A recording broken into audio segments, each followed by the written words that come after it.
আল্লাহ পাকের খাঁটি বান্দা যদি হতে চাই, আপনাকে আমাকে দুইটা কাজ করতে হবে।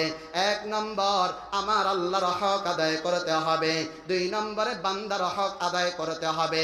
আল্লাহর হক হলো দুইটা। বুখারী শরীফের 7373 নম্বর হাদিস, নবীজি আমার মুআজ ইবনে জাবালকে বলেন, মুআজ, আল্লাহর হক হলো দুইটা। এক নম্বরে বান্দা যত ইবাদত করবে আল্লাহর জন্য করবে। দুই নম্বরে বান্দা আমার আল্লাহর ইবাদতের সাথে কোনো শিরিক করতে পারবে না। বান্দার হক হলো 6টা।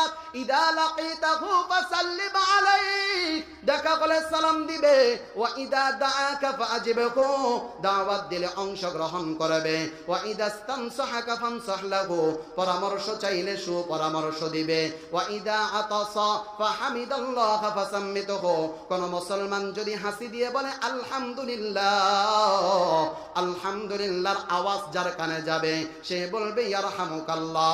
5 নম্বর হক, ওয়া ইদা মারিদা ফাউদহু, অসুস্থ হলে দেখতে যাবে, সেবা করার জন্য যাবে।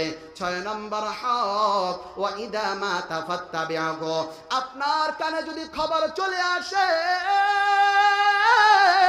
আপনার পাশের এলাকার অথবা আপনার এলাকার কোন মুসলমান ভাই দুনিয়া থেকে বিদায় হয়ে গেছে, ওই মৃত ব্যক্তি আপনার কাছে পাও না, আপনি তার জানাজায় শরীক হবেন।